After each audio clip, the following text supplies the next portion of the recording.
Hey guys, I'm Urizi. This story is all about what if Naruto was assigned to Team 8. What if Naruto had been selected for a different team? What if he'd had a different mentor? Who would guess the consequences would be so large?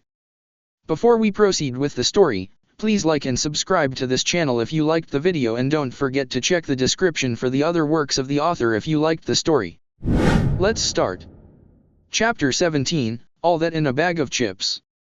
Haruno Sakura felt her mouth drop open as she watched the medic nins run out into the arena and carefully place the body of Hyuga Neji onto a stretcher. She barely saw them carry the genin away. Instead, her eyes were fixed on the blood spattered on the ground. "Damn, that was cold," Kiba murmured next to her, jolting her out of her shocked reverie. Sasuke grunted. Sakura turned towards her crush, but his eyes were intently fixed on Uzumaki Naruto. Their former classmate appeared to be getting chewed out by Gekko Hayate, the Jonin referee. Sakura turned to her sensei, who was sitting in the row behind them. He'd allowed them a break from training in order to watch the finals, for which she was very grateful. "I never thought Naruto could be so brutal," she said after a moment, hoping Kakashi could explain what they'd just seen. He'd been better about doing that lately. The last month had been very different from their earlier training. During the first team meeting since their elimination in the preliminaries, Kakashi-sensei had said he'd been very disappointed by their poor showing. Sasuke, who'd been silent since the medic nins fixed his jaw, simply exploded, demanding that Kakashi train them. Kakashi-sensei had claimed that he was allowing them to develop their own skills, but if they couldn't be that responsible. What followed had been the most grueling workout Team 7 had ever undertaken.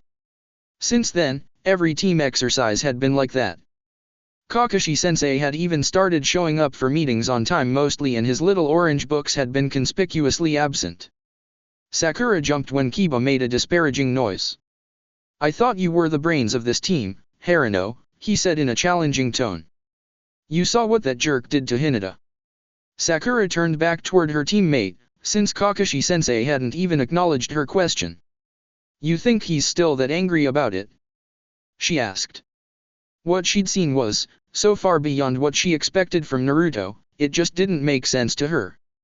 "She's his partner," Kiba replied with a shrug. Sakura felt her eyes bug out at her teammate's insinuation. "Hinata is a nice girl," she snapped, slapping the back of Kiba's head. He'd let slip once that his sister did that to him, and it really irritated him. It was Sakura's best weapon for keeping the crude Inuzuka in line. "Not like that," Kiba protested, blocking her second swat. "Who has the dirty mind now?" he asked with a smirk. "Look, she's his teammate, and they train together almost constantly. Akamaru and I run across their sense all the time, especially near the training grounds. How often do you see one without the other during the day? At least before her idiot cousin put her in the hospital." Sakura frowned. "Why didn't you say so then?" she asked. "I meant partner, like Akamaru," Kiba shot back. "If someone deliberately hurt him, I'd kill them." The puppy wrapped around his neck, yipped and licked Kiba's cheek, making him blink. "That's why Sasuke's strategy was flawed," Kakashi-sensei said in a contemplative tone. "Taunting him did provoke a reaction, but since he couldn't attack Neji, you took his place. Maybe you got off lightly." With that, Kakashi-sensei reached forward and mussed Sasuke's hair, which Sakura knew irritated him to no end. But was that the only reason Sasuke-kun's scowl deepened? Naruto scowled up at Hayate. "Do you understand?" the Jonin asked again. "One more late hit and I'll throw you out of here myself." "It wasn't a late hit," Naruto said, swallowing his anger. "You didn't say anything until after I hit him."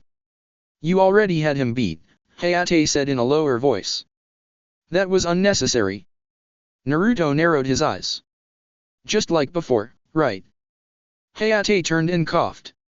"You aren't making yourself any friends here, Uzumaki," he said, though his voice wasn't as angry. Naruto could hear some angry shouts mixed in with the scattered cheers. If people hated him for beating the Hyuga prodigy, he wasn't sure he cared what they thought. "People already hate me for stupid reasons. Nothing I do here today will change that," he replied, shrugging. Hayate sighed before raising his voice. "Winner, Uzumaki Naruto. As the majority of the stadium erupted in applause, Umino Iruka turned toward his neighbors in the quietest section of the stands. "Well," he said in a cultured voice, "I suppose that does make it official, doesn't it?" "It doesn't matter," one of the older Hyugas snapped. "He must have cheated to defeat Neji. That brat could never do that on his own. Therefore, any wagers are void." "I say," Iruka protested in a mild tone, "will you be asking the Hokage to intervene? Surely he will see justice done." He glanced around to see if anyone reacted to that. Unfortunately, Hyuga Hayashi had left the moment his nephew had been knocked out. Inwardly, he was pleased that they seemed to have forgotten his earlier slip.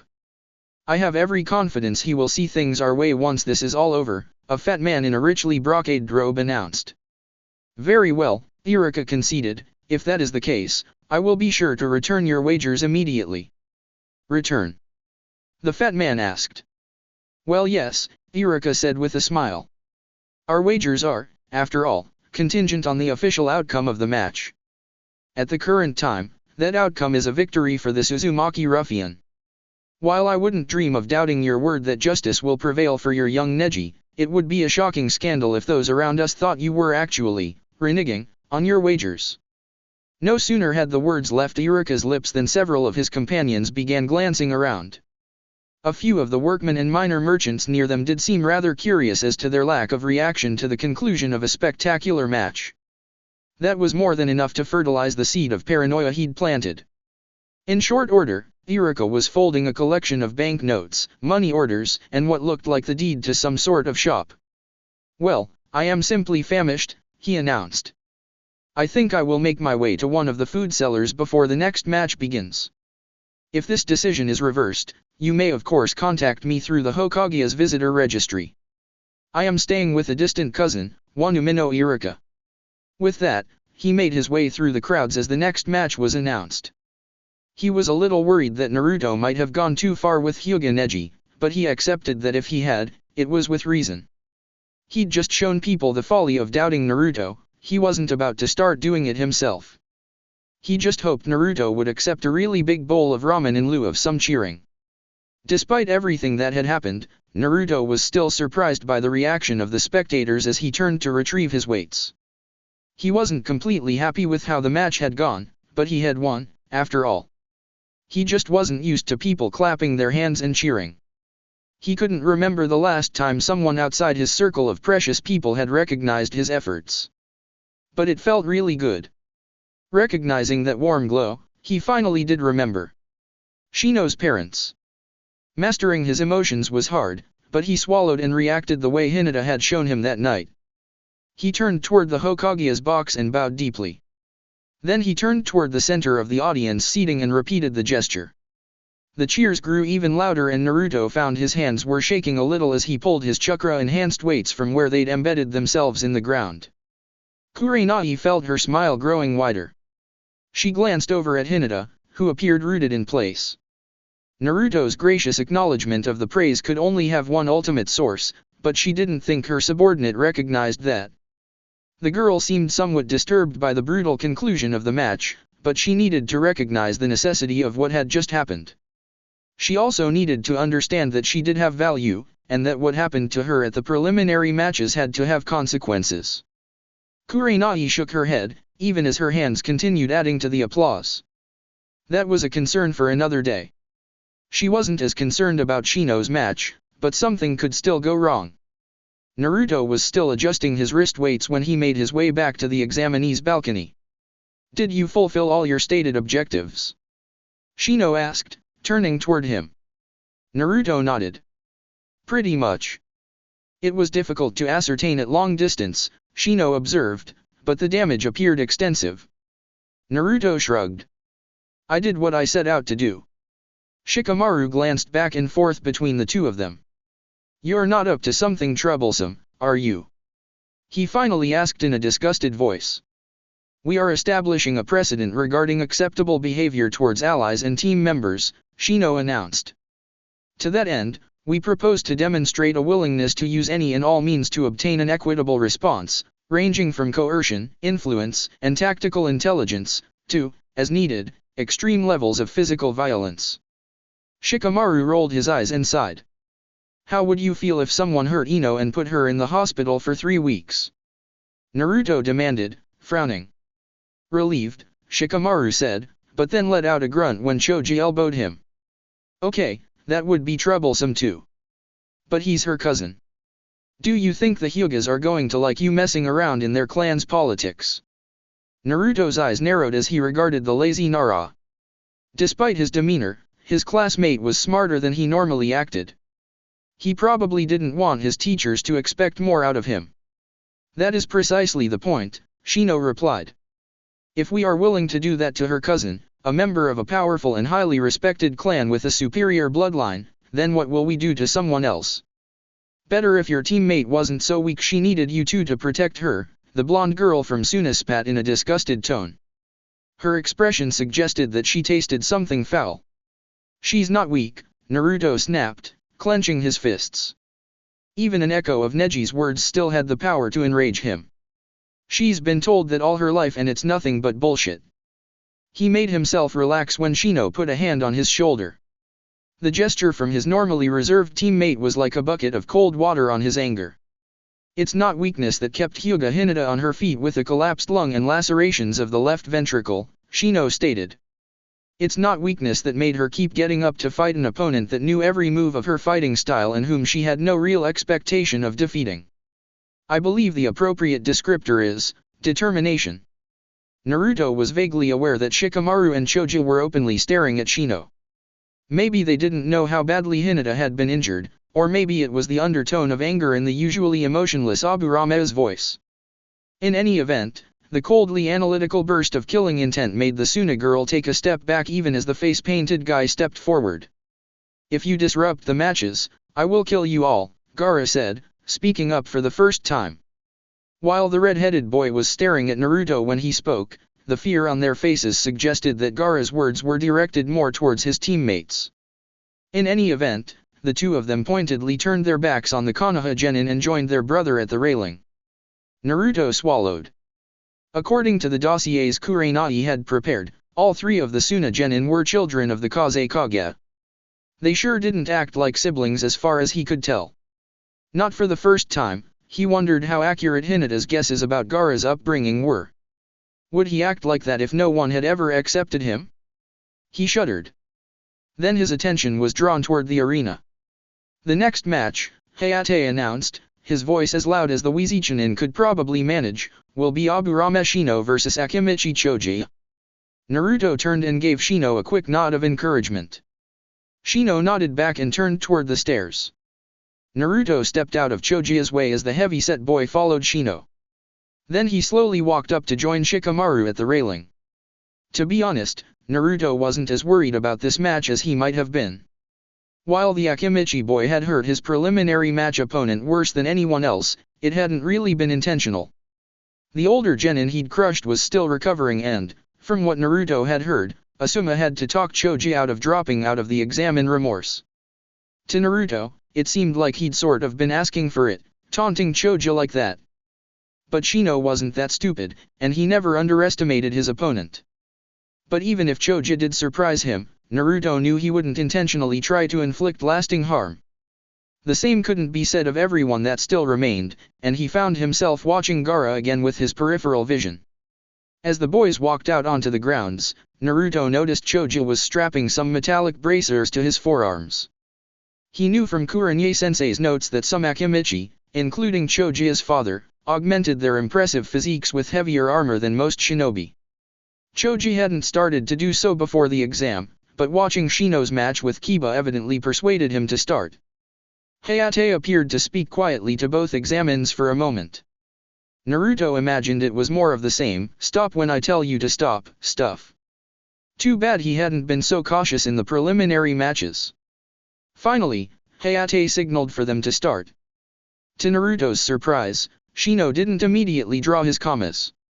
Instead, he leaped back, putting some distance between himself and the Akimichi. Choji didn't waste any time, immediately using his meatball tank technique. It seemed to Naruto that he'd been practicing it, because his body morphed into a perfect sphere even faster than it did at the preliminary matches. Naruto frowned. It was also rolling noticeably faster than he remembered. Thus began an extended game of tag, with Choji chasing Shino around the arena. Shino threw a couple of kunai, but they merely bounced off the rolling juggernaut that their classmate had transformed into. Naruto frowned. He didn't think Shino's bugs could hold on to Choji in this form either. If weapons bounced off as well, what could Shino do? Naruto's grip on the railing tightened as it looked like Shino was getting maneuvered into a corner. Choji turned a little tighter than Naruto thought he could, blocking Shino against a couple of small trees. Just as his teammate crouched to leap over them, Choji put on an unexpected burst of speed and sideswiped him. Naruto inhaled sharply. There was a burst of splinters as Choji ground the substitution log that took Shino's place into splinters before slamming into the arena wall. The impact made the whole stadium rumble and sent up a huge cloud of dust. When the dust settled, Choji was sprawled atop the small pile of rubble his technique had gouged out of the arena wall. Shino was calmly standing a short distance away, his hands in his jacket pockets. The crowd had fallen silent, and with effort Naruto could just barely make out their words. "That is a very impressive technique," Shino observed. "Not impressive enough," Choji groaned, rolling onto his knees to face his opponent. "You were, however, able to sustain it much longer before running out of chakra," Shino said. "That's true," Choji agreed. But then he abruptly jerked to his feet and stepped forward. "But I'm not out of chakra. Baiken no jutsu!" he shouted, raising his right arm which ballooned out to a monstrous size.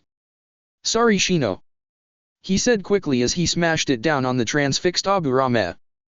Naruto felt his heart skip a beat as the giant fist obliterated his friend, making a large crater in the ground. Shikamaru grunted, sounding annoyed. Then Naruto saw the cloud of Kikai bugs settling on Choji's arm, swarming up it even as it shrank back to normal size. Choji swatted at them, but there were too many. A few flying bugs even settled in his hair. His motions became slower and slower as they drained his chakra, until he finally fell to his knees. Shino stepped out from behind one of the trees. Breathing heavily, Choji managed to gasp out. You got me. Call them off." Shino didn't move, but the Kikai bugs left Choji's body as quickly as they'd boarded. Soon they were streaming back under his jacket to return to their nesting places, something which Naruto spent a lot of effort trying to not think about. The crowd had fallen silent at the unexpected conclusion to the match, but the applause started up when Shino helped Choji to his feet and Hayate belatedly declared him the victor. The cheers continued as the boys made their way off the field. When they returned to the examinee's balcony, Naruto was amused to note that while Choji was eating rapidly to restore his chakra reserves, Shino also held an unopened bag of chips in his hand. Up in the stands, Aburame Misato leaned against her husband's shoulder. "He's such a good boy," she cooed. Shivi adjusted his glasses and then nodded. The resolution of this match without unnecessary rancor speaks well regarding his maturity and emotional restraint. It is, however, probably for the best that he was not required to meet the Hyuga we witnessed in the first match. Misato shrugged. "It might be better for that thug, but I think it wouldn't hurt Shino at all. You Aburame men are so quiet, it's pretty striking when you get passionate about something. It's about time Shino had a few girls after him." Shivi turned to stare at his wife, eyebrows clearly visible above his glasses. "What?" she asked with an innocent expression. "It worked on me, didn't it?" Shivi chose not to answer that question. The other Aburames sitting near them didn't react either. Many of them had heard of Shino's speech before the clan council and decided to attend the finals to see how he performed under a different variety of pressure. But everyone in the clan was familiar with Misato's eccentricities. Kurenai let out a quiet sigh of relief when Shino won. Choji had performed slightly better than expected, but Shino had allowed for that as well. "That was kind of boring," she heard someone say behind her. "Yeah," someone else agreed. "Not like that first one. That Uzumaki kid really kicked his ass." "Yeah, he was definitely out for blood," an older man's voice agreed darkly. "A real killer, that one." Kurenai felt her lips compress and glanced over at Hinata. The girl had been visibly upset before, but now she was shocked to see Hinata standing up and turning to face the men behind her. Naruto-kun is no more a killer than any other shinobi, she said, her voice brimming with outrage. Shino-kun and Choji-san are classmates, and didn't really want to hurt each other. Neji was not like that, so Naruto couldn't be either. As soon as she finished, Hinata appeared to become aware of everyone around them staring at her. She blushed and abruptly sat down.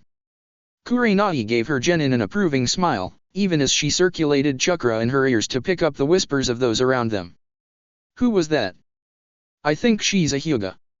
Like that Neji guy. Yeah, and I think she's teammates with the Uzumaki brat and the bug creep. I wouldn't call him a brat. My cousin says his team saved the Hokage's grandson when he was kidnapped. No kidding.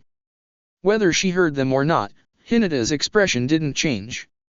It was set in determined lines Kurenai hadn't seen for weeks. Yuha Kurenai smiled as a knot of tension began to loosen in her stomach. The next match pitted Shikamaru against the Sand Kunoichi, Temari, and it started off as one of the most boring fights Naruto had ever seen. The lazy genius didn't seem too pleased to be fighting a girl, but Naruto thought he'd be even less happy about getting his butt kicked by one. As it was, he took his own sweet time ambling down the stairs to the arena floor. This unwillingness must have been apparent to Temari, because she began to look really annoyed. Hayate spoke to them briefly, but Naruto guessed that Shikamaru also must have said something because Temari suddenly looked murderous. The Sand Kunoichi swung her fan at Shikamaru, making Hayate dive backwards to avoid being struck by the follow-through. The chakra-enhanced blast of wind threw up an enormous cloud of dust, but when it settled, there was no sign of her opponent. A couple of minutes later, Naruto finally spotted his classmate. Shikamaru was skulking around the small glade of trees planted in the floor of the arena. Unlike the preliminary matches, the finals were held in an arena with more variable terrain. This made certain tactics possible, like the ones Shikamaru seemed to be intent on using. Temari ground her teeth and stomped, but Naruto knew she wasn't stupid enough to run into the trees. Shikamaru's Kage main technique would grab her before she could do anything. Instead, she paced the area a good distance away from the grove, using her fan whenever she saw Shikamaru step out from behind a tree. Fortunately for the lazy genius, Temari's wind attacks also threw up great clouds of dust from the dry ground, making it difficult for anyone to see where he went when he evaded her blasts. In short, the trees were taking an awful beating, with branches snapped off and strips of bark ripped from their trunks, but Shikamaru managed to avoid serious injury. Temari began to press her attack, moving in closer. However, after one of her blasts, Naruto grinned to see a shadowy tendril emerge from the dust cloud, sliding along the ground toward Temari's feet. Unfortunately, the Kunoichi saw it as well and leapt backwards just as Shikamaru's jutsu hit the limits of its reach. Temari contemptuously drew a line in the sand with her fan and thereafter refused to get closer, even for a moment. The barrage of wind attacks resumed with no further response from Shikamaru. If it wasn't for the occasional glimpse he saw, Naruto might have wondered if a stray hit had disabled him. After almost half an hour of this, Naruto saw something fly up out of the treetops. It spun as it unfolded, revealing itself to be Shikamaru's jacket, turned into a parachute weighted down with a kunai. Shikamaru's shadow shot out again, much faster and thicker this time. It became thinner as it slowed down, but it reached much further than before.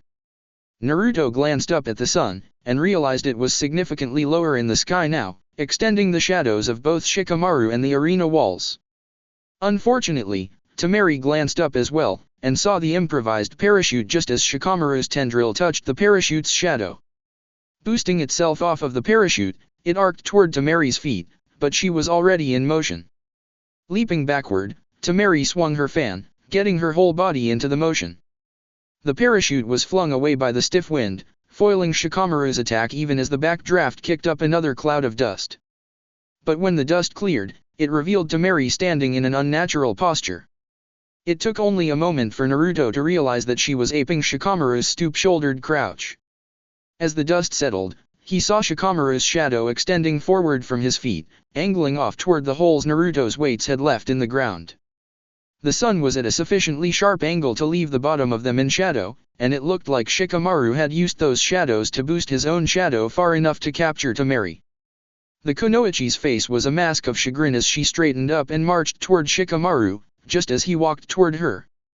The only difference between them was that she actually held a fan in her hands, while Shikamaru's hands grasped only empty air. When they were about 10 feet apart, Shikamaru peered intently at her, cocking his head to the side. It was odd seeing Temari do the same. The grimace on her face spoke volumes. "I could make you beat yourself unconscious with your fan," Shikamaru said with a sigh, "but that would be far too troublesome. I give up." Shikamaru released his shadow from Temari, turned, and ambled back toward the stairs. Naruto thought he could hear a cricket chirping somewhere. Temari didn't even look at Hayate as he reluctantly declared her the winner. Her face a mask of embarrassed fury, she jumped on her fan and rode it directly up to the balcony. Naruto glanced over at the sand genin. Gaara's face was an emotionless mask, but Kankuro was barely suppressing a smirk. But as Temari landed, the massive killing intent she radiated seemed to make him change his mind about saying something.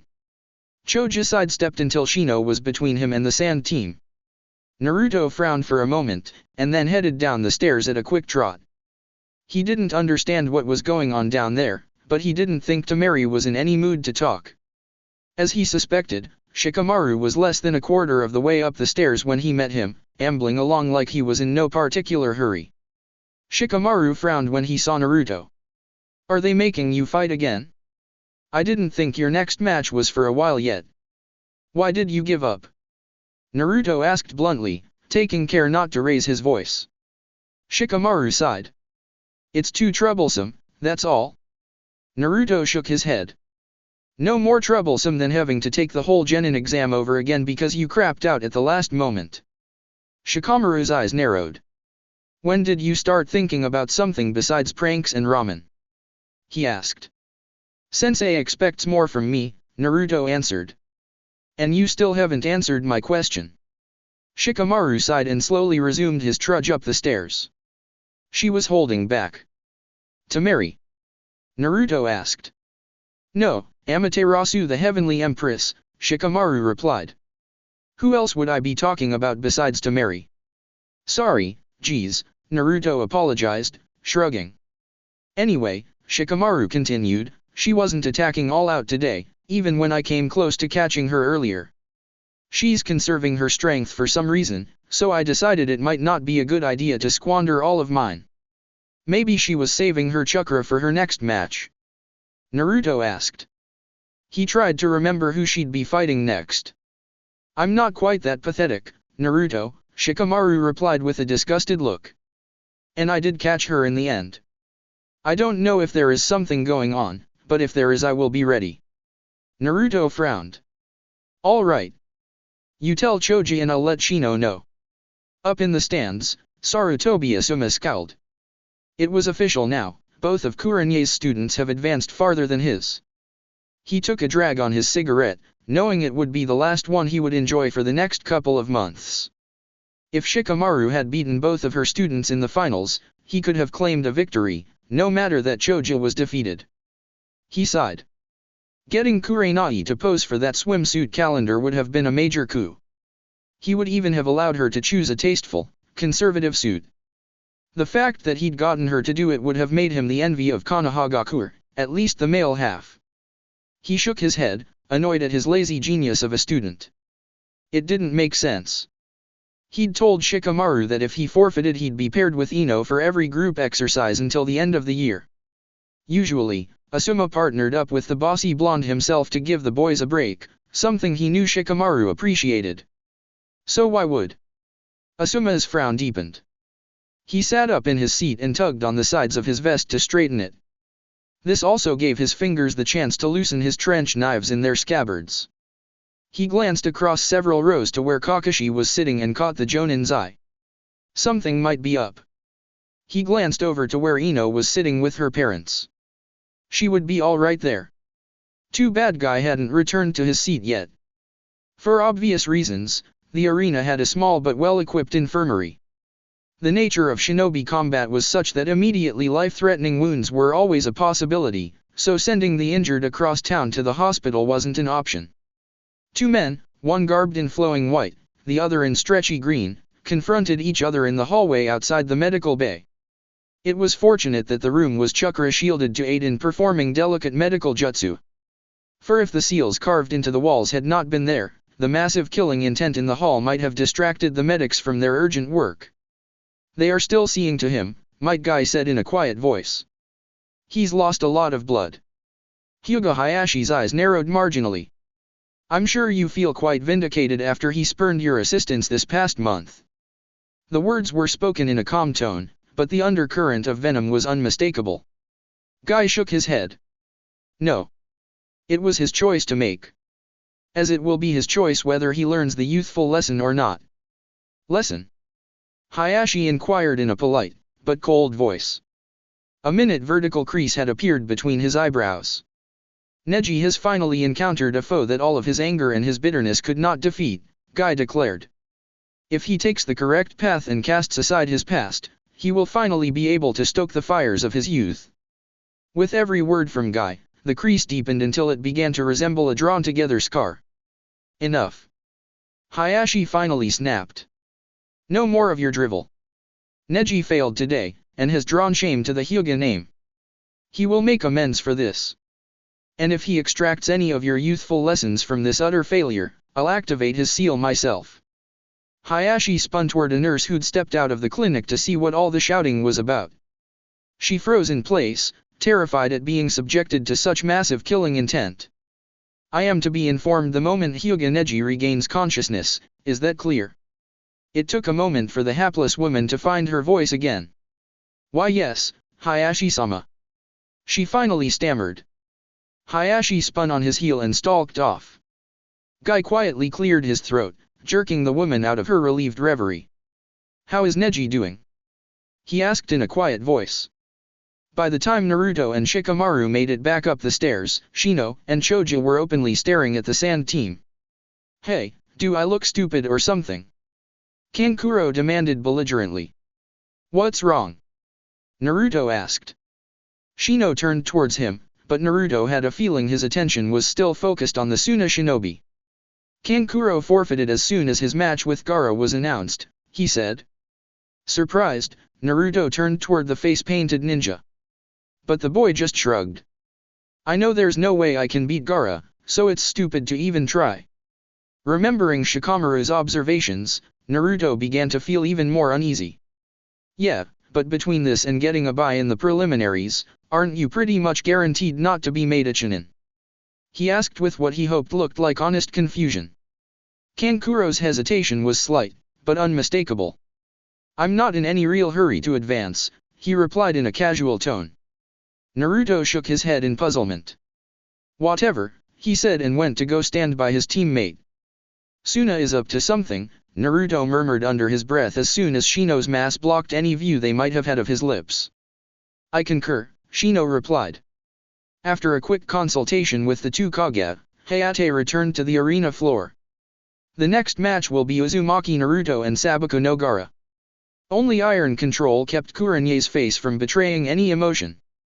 Despite her unease with this turn of events, she was forced to admit the Hokage probably had his reasons.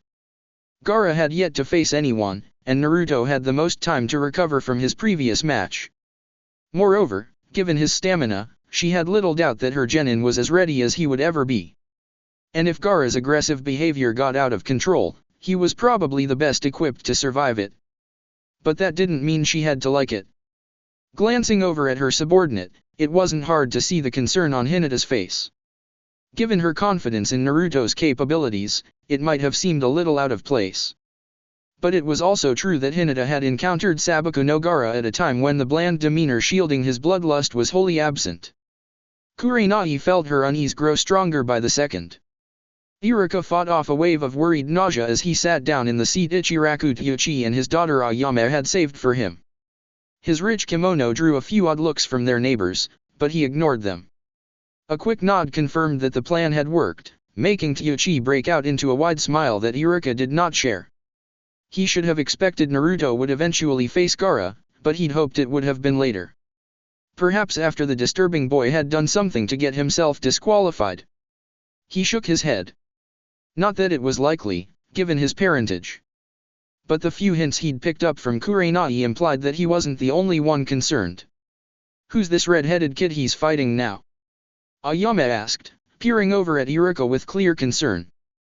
Dangerous, Iruka said. The third Hokage of Konohagakure straightened slightly in his seat, trying to find a posture that would ease the aching in his tired old bones. He glanced over at his fellow Kage, wondering what was going through the man's mind. When Hayate appeared before them to consult on the second round of matches, the Kaze Kage had seemed unusually interested in seeing Naruto pitted against his son. Perhaps he felt that only another Jinchuriki could provide an adequate test for his prodigy. Perhaps he wished to make some subtle point regarding the relative strengths of the two allied villages. Perhaps it was a waste of time to try and understand a man who could order an already bound demon be sealed within his youngest son. This should be a very illuminating contest, the Kaze Kage murmured. Sarutobi nodded, not trusting his voice. Naruto grinned. He was going to make a point of being extra nice to Aji-san next time he talked to him. He'd much rather fight Gaara than Shino, and volunteering him to fight the Suna Jinchuriki was a vote of confidence in his abilities that he wouldn't forget any time soon. Not to mention him being the Kaze Kage's son. While Gaara made his way toward the stairs, Naruto vaulted over the railing, landing near the entry arch in a deep crouch. Dusting himself off, he ignored the murmurs of the crowd as he made his way over to Hayate before Gaara even appeared. He didn't think the weird kid would try anything on the stairs, but better not to take any chances. You ready for this? Hayate murmured without moving his lips. Naruto gave a short nod. The murmuring of the audience was quite audible. He didn't know if they were talking about his last match or wondering if he was about to get creamed. It didn't really matter though. For once, they weren't ignoring him. For once, everyone was looking at Uzumaki Naruto. It was an odd feeling, especially for a ninja. Was this how the old man felt every day? Was this part of being Hokage? The crowds became louder as Gaara emerged from the archway. Naruto bounced lightly on the balls of his feet, trying to loosen up until Hayate gave him a sharp look. In sharp contrast, Gaara stood there as if ignoring everything in the world, except Naruto. His dark ringed eyes bored into Naruto's. Will you validate my existence? He asked in a dry whisper. Begin. Hayate announced, but he was already in midair, leaping back and away from the two combatants. Naruto didn't waste any time. He charged in, attacking as hard and as fast as he could manage. Sand flowed out of the calabash gourd on Gaara's back. It surged around him, blocking every attack, and then reached out to grab Naruto. Naruto darted in and out, trying to get a feel for how fast the sand could move. After a couple of near misses, he leapt backward. Gaara hadn't even moved from the spot he started the fight in. Let's see how fast you are with wet sand. Naruto taunted. Sootun, condensation. He cried as he finished the seals, pumping as much chakra into the technique as he could manage without totally disrupting it. A geyser of water roared out of the vortex that formed in front of Naruto's clasped hands. It shot toward Gaara, only to be blocked by the sand. Huge clots of wet sand flew in a spray around the Suna genin, but as he frowned, the sand shielding him compressed more and more until the water just sprayed off it to little effect. Landing in a crouch, Naruto grinned. The spatters of wet sand were returning to Gaara, but nowhere near as quickly as they normally moved. Kage Bunshin no Jutsu. He called out, surrounding his enemy with clones. The clones scattered, throwing kunai and loose stones, dodging back as tendrils of sand lashed out at them. Naruto circled around, dodging like crazy, even using Kawarami no Jutsu to switch places with his clones to avoid pounding hammers of sand. Every time he got a clear shot, he blasted Gaara with another overloaded Sootun fire hose. It was getting harder and harder to do as he leached most of the free moisture from the air and ground of the arena. But it forced Gaara to tie up more and more of his sand into forming a sandstone shell around him to stop the blasts. Finally, Gaara had completely surrounded himself with a sphere of compressed sand that seemed impervious to Naruto's attacks. Kunai glanced off, and any of his clones that wandered too close were impaled on spikes that grew out of the surface. That's when Naruto dropped to the ground a good 10 meters from his foe and used his trump card against ultimate defenses. Doton, Yomi Numa. He said as he stamped the ground. Funneling the chakra through his leg was good practice. And it looked really cool as well. As before, the ground dropped away in front of him, being converted into swampy mire as all the standing water from his sudden attacks was pulled into the swamp of the underworld technique. Gaara's sphere immediately began to descend into the muck. Sandstone, natural or not, was heavy. As Naruto watched it drop into the mud, a much smaller sphere that looked eerily like an eye appeared on top of Gaara's refuge. It quickly looked left and right in a way that suggested startled panic. Naruto's grin widened. It looked like his guess had paid off. Ultimate defense or not, Gaara still needed to breathe. The stone sphere split apart like an orange peel, wedge-shaped sections peeling back and elongating as they reached toward the edges of Naruto's swamp. Gaara was revealed, standing on the lower half of the stony sphere as it raised itself above the mire. Naruto flashed forward, his weights left on the ground behind him. Charging into Sabaku no Gaara's defenses at anything less than full speed was suicide, so he pushed himself to go as fast as possible. Lee had managed to avoid the sand for a while, even before opening his celestial gates, so Naruto thought the risk was worth it. He cleared half the width of his swamp in a single running leap. Evidently the sand moved slower when compressed, because it didn't immediately grab his foot when he landed and punched Gaara full-on in the face. The startled sand shinobi didn't even try to block and Naruto wondered if he knew any taijutsu. Still, Naruto's fist felt like he'd punched a tree as Gaara catapulted backward off of the platform. It must have been that stupid final layer of sand that had protected Gaara from Lee's attacks. Naruto leapt clear just as the sand reached for his feet. He'd angled the blow upwards to knock Gaara completely clear of the swamp, and the follow-up kick he'd landed in midair slammed Gaara to the ground well clear of the jutsu. Wisps of sand were already detaching themselves from the remains of Gaara's calabash and reaching towards Naruto. When he landed he pivoted and ran past Gaara, hammer fisting the back of his opponent's head as he went. Gaara was catapulted off of his feet, landing even farther from the swamp. Naruto wasn't sure if Gaara's control over his sand grew weaker with distance or not, but getting him farther away from the mass slowly pushing itself out of the swamp seemed like a good idea. Gaara's remaining sand cushioned his landing, so Naruto gave him another fire hose blast from Suten, condensation. This far away from his previous uses of the technique, it worked much better than the last few times he'd tried it, and Gaara was sent tumbling. So far, his plan was working perfectly. Kurenai couldn't help but raise her eyebrows at her student's aggressive tactics. Evidently, he was trying to deny Gaara any opportunity to collect himself and was wearing down his defenses by tying up his sand in various ways. So far, it seemed to be working, but she wondered if Naruto had placed too great a reliance on the information she'd gathered. "Wow, Naruto's really cleaning his clock," Teuchi said in a low voice. Ayame was biting her knuckle in an attempt to stifle her squeals. Iruka nodded slowly, amazed by how much his one-time problem student had progressed. At the same time, he worried about what he'd overheard earlier.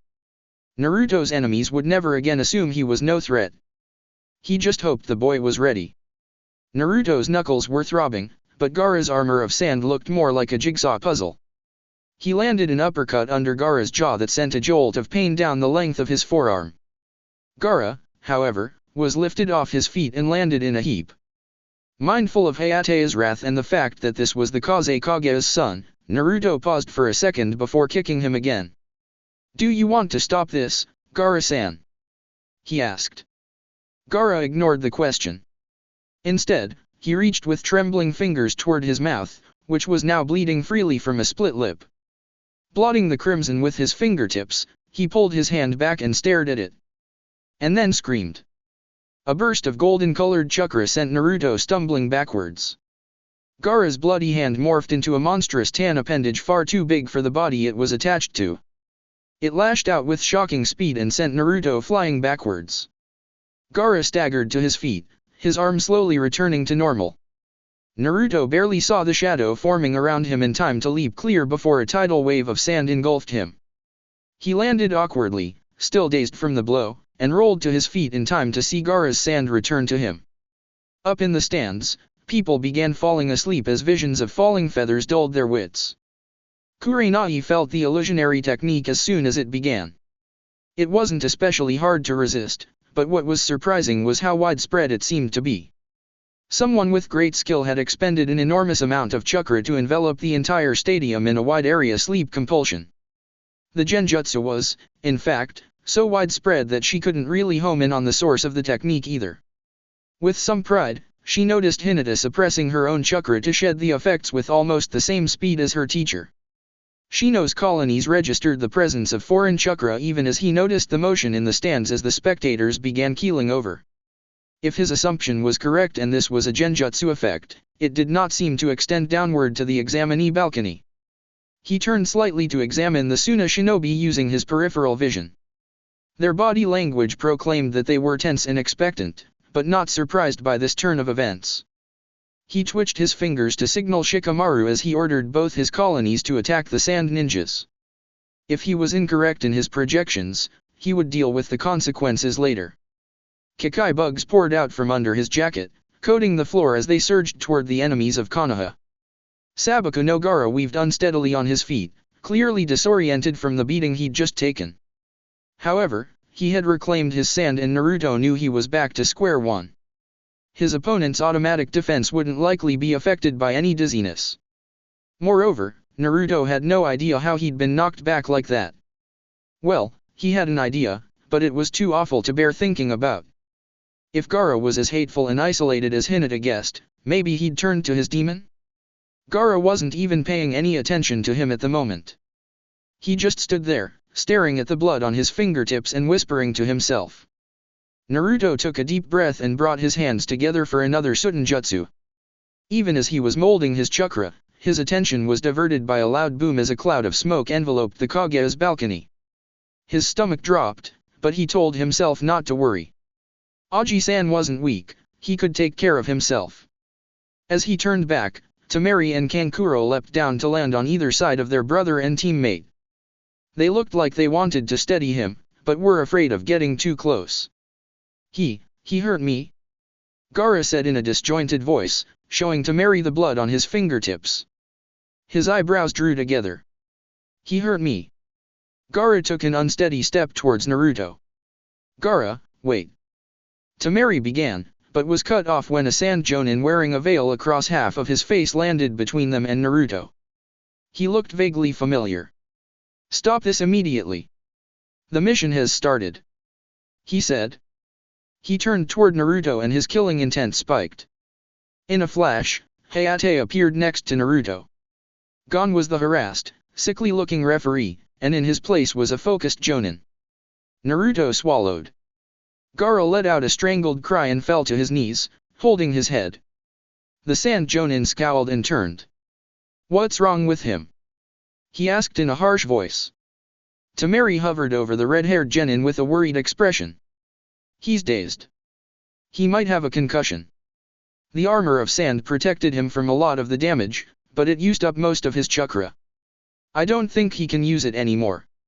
Idiot, spat the sand jonin, who Naruto now recognized from his briefing as Baki, the sand team's jonin sensei.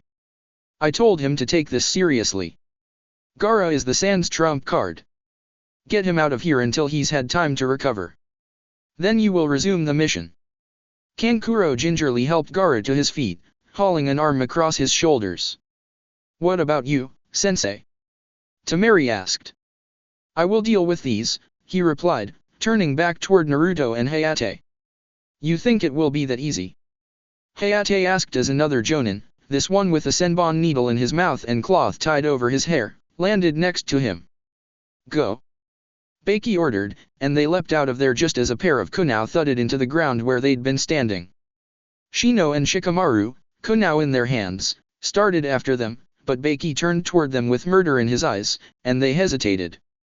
Behind them, Naruto could see a tired Choji puffing toward them, clearly still low on chakra. So, the senbon chewing jonin said with a lazy grin that never reached his eyes.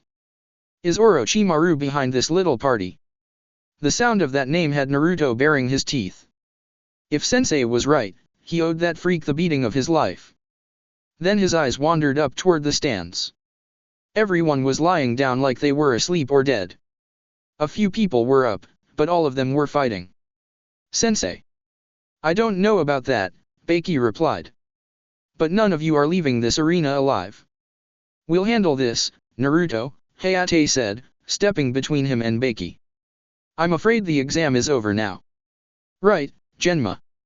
The guy with the senbon smirked. Just like old times. Hey, why don't you kids go report to your sensei? I think we're going to need everyone to dance today. Naruto nodded with a grunt. The Jonin closed in on each other as the genin left. Iruka ducked under a kunai as it embedded itself in the wall above him. He was able to recognize the genjutsu and disrupt it before it put him to sleep, but he couldn't remove it from Teuchi or his daughter, or any of the other spectators in their section. He wasn't carrying most of his equipment because of his infiltration mission. The Hyugas might have sensed any weapons and been put on their guard. But the sleeping bodyguard of a fairly prosperous-looking merchant had a short sword he was able to borrow, and he was putting it to good use against shinobi wearing sound Hittite. He heard the explosion and saw the cloud of smoke where the Hokage had been sitting, but he couldn't really spare it any attention. There were enemies right here, threatening helpless civilians from his village. His elaborate kimono bore numerous tears from near misses, and his blade was stained with blood, but he was damned if he was going to abandon them. Iruka dove forward into a roll as two more kunai flew toward him. One nicked his ear, but he ignored the pain as he closed in with a sound ninja that tried to use a substitution technique just an instant too late. The hilt in his hand jolted as he rammed the sword through the ninja's stomach, glancing off the spinal column. Neither Naruto nor Shino wanted to risk getting trapped inside the stairwells. Ignoring their protests, Naruto grabbed Choji while Shino grabbed the back of Shikamaru's mesh shirt and they ran up the arena wall to the stands. Seeing all those people laid out and helpless made Naruto's stomach turn, but he concentrated on looking for motion. He saw Konoha, Suna, and Sound Shinobi flash from point to point, accompanied by the clang of metal on metal. He tried to remember exactly where Kurenai-sensei was planning to sit when Shino gestured for them to follow him. The four genin cut through 3 sections of seating. Naruto ignored the dead bodies, glad that most of them appeared to be wearing hidden sound insignia. But his stomach flip-flopped when he saw a young girl in civilian clothes with a kunai buried in her stomach, eyes opened in death. She'd never had a chance. Are you sure? Naruto started to ask Shino, but stopped when he saw a shinobi wearing a grey jumpsuit with a mantle made of black and white camouflage material. The Otonin turned toward them, raising a kunai when a tree suddenly sprouted from the stands beside him. In an instant, the tree's limbs reached out and engulfed him, twisting his head around as he thrashed. There was a loud crack and the ninja stopped moving. The tree melted away to reveal Kurenai-sensei with her hands around the man's neck, which she quickly released. As the dead ninja fell to the ground, Hinata stepped around her teacher, her Byakugan active. That's the last one here, sensei, she reported in a quiet voice. Naruto let out a breath he hadn't realized he'd been holding. Team 8 is reporting for duty, Shino said, adjusting his glasses. We appear to have been betrayed by both Sound and Sand. There was some sort of plan involving Sabaku no Gaara, but it has been derailed by Naruto's action. The Sand Genin escaped with help from their Jonin instructor, who is now fighting 2 Konoha Jonin. We were instructed by them to report to you for further orders. Kurenai nodded, and then glanced over at Shikamaru and Choji. Yeah, us too, Shikamaru added. Asuma should have known something was up when I forfeited. Have you seen him around? Kurenai shook her head and the lazy genin sighed. Turning to Naruto, Kurenai looked at him intently. Naruto, how are your chakra reserves? Naruto took a deep breath. He didn't feel very tired, but he wasn't quite as fidgety as normal either. Good enough, sensei. Kurenai looked out across the stadium. I don't think any of our forces will be affected, but this genjutsu is rendering a lot of people helpless and we can't evacuate them all. She turned back toward her genin. Naruto, I want you to generate a chakra pulse to dispel this for everyone. Naruto nodded and began focusing his chakra. How far do you want me to push it? He asked in a tight voice. Kurenai frowned. I can't tell from here how far this extends. Push it as far as you can. Naruto closed his eyes to focus, trusting his team to protect him while he was concentrating. He brought his hands together as the pressure below his hara became almost unbearable. He opened his eyes just in time to see Hinata quickly shutting off her Byakugan, holding up a hand to shade her eyes against a bright blue glare. Naruto Maijutsu, he growled, feeling his hair stir in an invisible wind, chakra pulse. Naruto had spent every afternoon of the last 3 weeks working on ninjutsu with Jiraiya, the self-styled toad hermit of Konoha.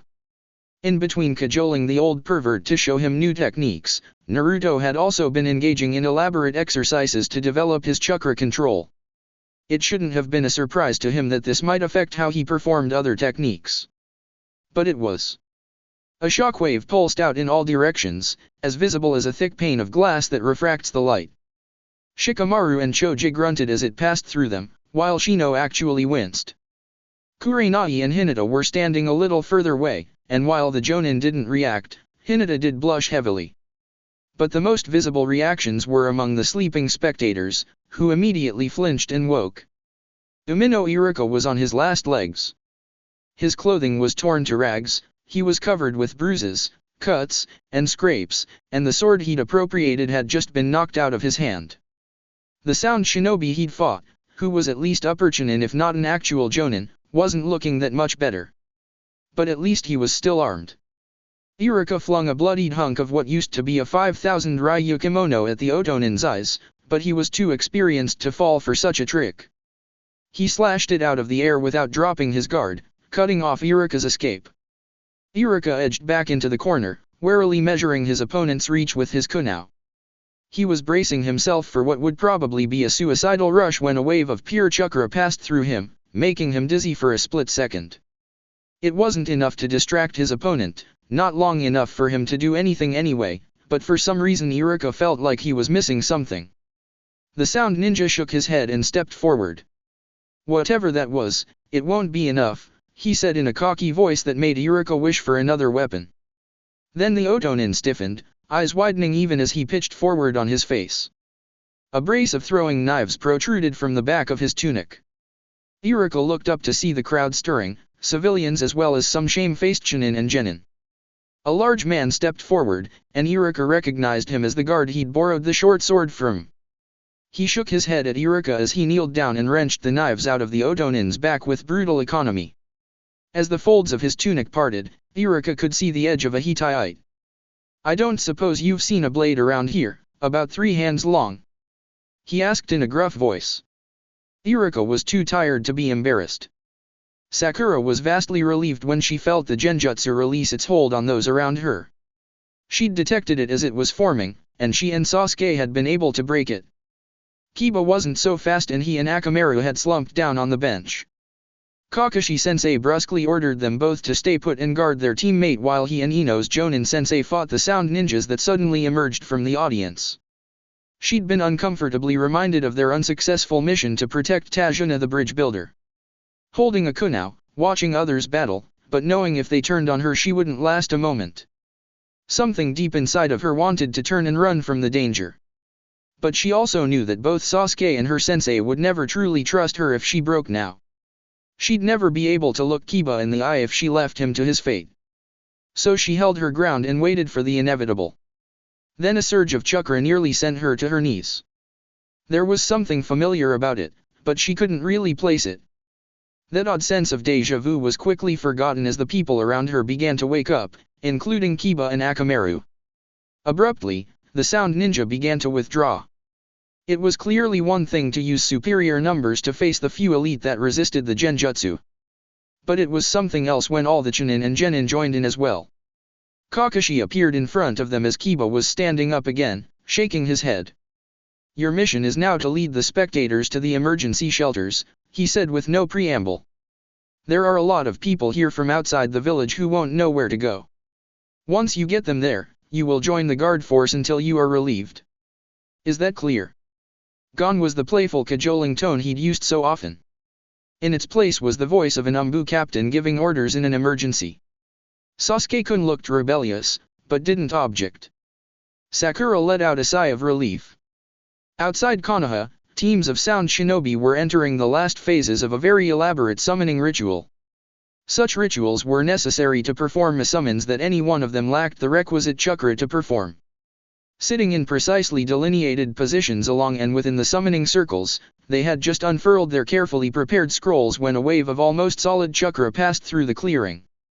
The delicately chakra-infused summoning diagrams shattered like spun glass smashed with a sledgehammer.